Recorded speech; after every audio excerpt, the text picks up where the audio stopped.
Bienvenue dans cette vidéo. Vous le savez, chaque semaine on fait un petit peu le point où est-ce que vous en êtes depuis la semaine dernière. Et aujourd'hui, je suis en belle compagnie puisque je suis avec le docteur Stéphane Leroy et avec Grégory Mangano. Et qu'aujourd'hui, nous prenons le déjeuner pendant une journée de consulting ici à Nice pour permettre à leur activité de continuer de se développer, impacter encore plus de personnes, créer encore plus de transformations positives.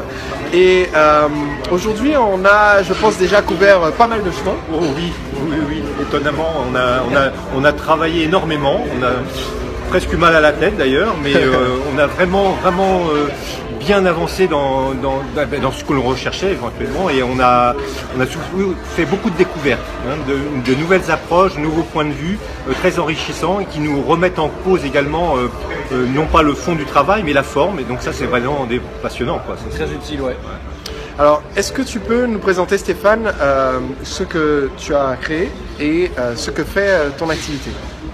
Eh bien, moi, j'ai créé une méthode qui s'appelle Numen Process, et une méthode qui est aussi de recherche, d'expérimentation dans différents domaines, aussi bien scientifiques au niveau universitaire que dans des recherches personnelles au niveau des modifications d'état de conscience. Et cette méthode est apparue et je l'ai structurée à partir de tout ça. Et donc, en fait, cette méthode nous permet d'observer dans l'immédiat des changements, mais des changements d'état dans tout ce qui est système vivant, c'est-à-dire végétaux, animaux, êtres humains. Et donc ces changements d'état vont se faire directement dans une réactualisation de l'optimal de ce système. C'est-à-dire qu'on va avoir des résolutions qui vont se mettre en place, des solutions qui vont se mettre en place, et toujours dans le sens optimal.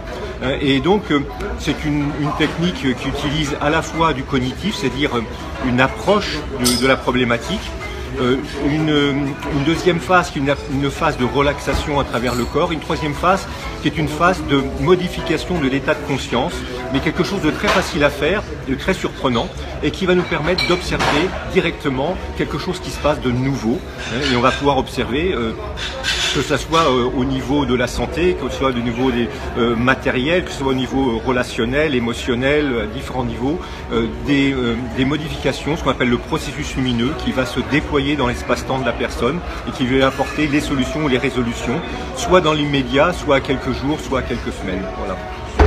Et donc, quel conseil tu donnerais à un entrepreneur qui nous regarde et qui est dans la phase de démarrage de son activité, qui croit dans ce qu'il fait, quel conseil tu lui donnerais pour continuer et avoir du succès? La première chose que je dirais, c'est de bien revoir tout ce qu'il prévoit à donner, hein, et de simplifier d'abord. Hein. C'est ce que j'ai appris moi, hein, parce qu'en tant qu'universitaire, heureusement que j'ai eu Grégory à côté de moi pour m'apprendre à simplifier, de simplifier. Et puis moi, la deuxième chose qui est pour moi mon baromètre, c'est à chaque instant, qu'est-ce qui me fait plaisir? Est-ce que je ressens du plaisir dans ce que je fais?